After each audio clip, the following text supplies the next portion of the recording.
One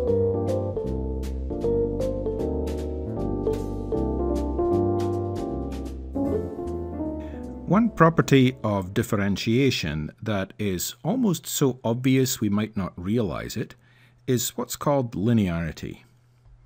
If we take two functions, u of x and v of x, the derivative of the sum of these two functions is the sum of the derivatives.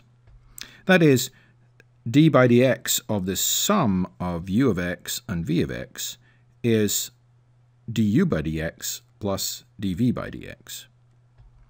For example, if we take the function f of x equals x plus log x, then we rather trivially split that into two parts. U of x equals the x, and v of x equals the log x.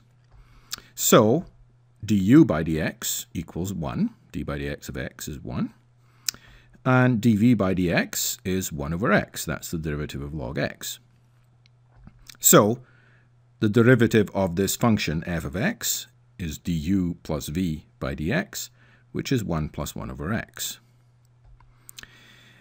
Another attribute of an operation that is linear is that we can also multiply by a constant in the following way. For some function u of x, the derivative of the product of some constant a times the function is a times the derivative. Again, this is almost so obvious we might not realize this is a property, but it turns out that it is a rather important property of a derivative. So d by dx of a times u is a times du by dx. For example, for the function f of x that is a times the square root of x, or which you can also write in this way, a times x to the power of half, we split that rather trivially into a and u of x. And so du by dx is 1/2 x to the minus 1/2. That's 1 over 2 root x. So the derivative of f of x, our a root x function up here, is a times du by dx, which is a over 2 root x. So as I said, this property seems so obvious we might not realize it is a property, but it turns out to be something rather important that not all kinds of operations like this have. This is linearity, so let's just emphasize this point here. An operation or function, f of x, is linear if, first of all, f of y plus z is the same thing as f of y plus f of z. That's called linear superposition, or sometimes the additivity condition. And f of a times x is equal to a times f of x. And that's called multiplication by a constant, or formally, sometimes people call it homogeneity of degree 1. This second condition for linearity might seem trivially obvious from the first condition for linearity. And actually, it certainly is if a is any integer, because then we could just write this as f of x added together, a times. And it also turns out that we could prove that this would work for any rational value here. We could use the first condition to prove the second, but for a real value, possibly an irrational number, actually this apparently does not follow from the first condition, so we need to write it as a second condition. So these two properties for linearity, f of y plus z is f of y plus f of z, and f of a times x is a times f of x. Those are properties of a linear mapping or operation. And this is the definition of a linear mapping or operation. As I said, linearity may seem trivial and obvious. However, as I also said earlier, it turns out to be very useful and important in quantum mechanics. The linearity there goes beyond the simple example here of the linearity of differentiation, though it is closely related to that. In the end, this idea of linearity means that the mathematics, and indeed the concepts of quantum mechanics, are in many ways quite simple and elegant, much more so than in many other branches of science and engineering. So, just to make the point here, let's look at an example of a nonlinear operation. the function f of x equals x squared is not a linear operation. And we can check that quite easily with looking at one of the conditions. F of y plus z would be y plus z all squared. And that is y squared plus z squared plus 2 times yz. But f of y plus f of z would be y squared plus z squared. So for this particular function, f of x plus y is not, in general, equal to f of x plus f of y. Now, this is true here for a function, but the derivative is an operation which also has this same property of linearity.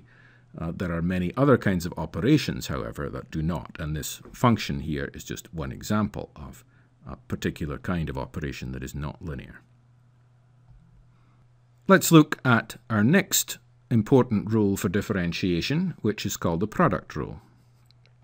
If we have two functions, u of x and v of x, the derivative of the product of these two functions is d by dx of u times v is u dv by dx plus v du by dx. For example, if we take the function x squared times sine x, we can split this rather obviously into two parts, x squared and sine x, each of which we know how to differentiate, to take the derivative. So du by dx simply is 2x, that's taking the 2 down here and reducing the power by 1. And d by dx of sine of x, in other words dv by dx, is equal to cos x.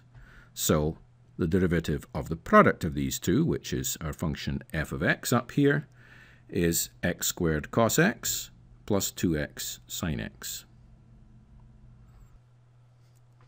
The next of our rules is the quotient rule. For two functions u of x and v of x again, the derivative of the ratio or quotient is v times du by dx minus u times dv by dx all over v squared. So with u on the top line and v on the bottom, v du by dx minus u dv by dx over v squared. So for example, let's take the function x cubed over 1 plus x squared. We split this into u of x on the top line, x cubed, and v of x being the bottom line, 1 plus x squared. So du by dx, that is the 3x squared, the derivative of x cubed. And dv by dx, well, the derivative of 1 is just 0, it's not changing with x. The derivative of x squared is 2x.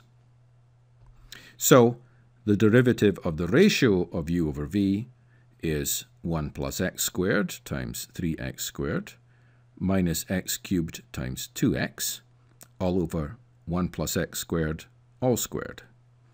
And we can simplify that a bit. We can move things around and write it in this simpler form, 3x squared, 1 plus x squared, and minus x cubed times 2x. We've still got to simplify that one or rewrite it.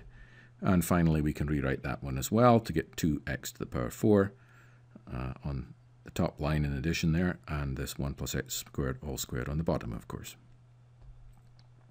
If you like, you can separate that out into two terms, cancelling the 1 plus x squared that was up on the top line here. The final one of our rules here is the chain rule. So, if we have two functions, f of y and g of x, the derivative of the function of a function can be split into a product. This expression here, f of g of x, is a function of a function. And what we're saying here is that the derivative of f of g of x is the product df by dg times dg by dx.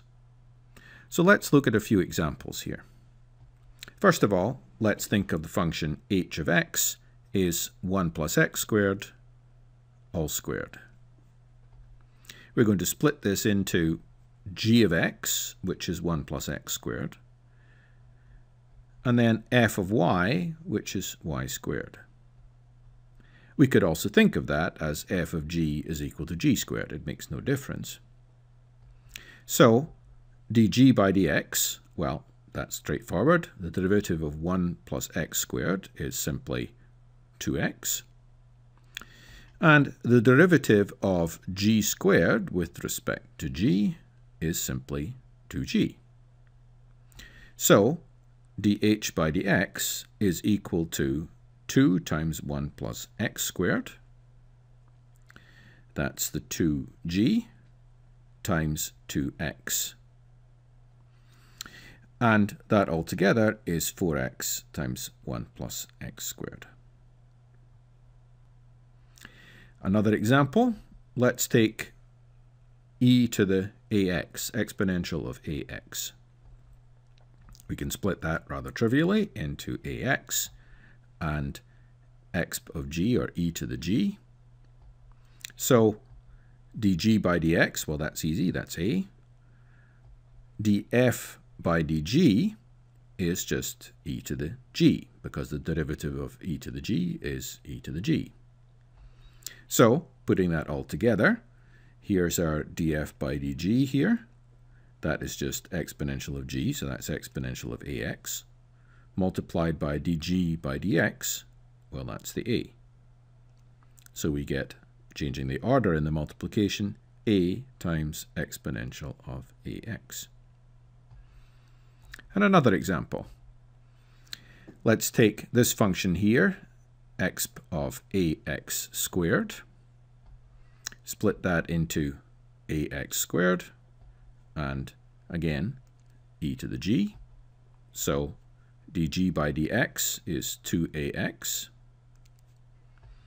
and df by dg, as before, is e to the g.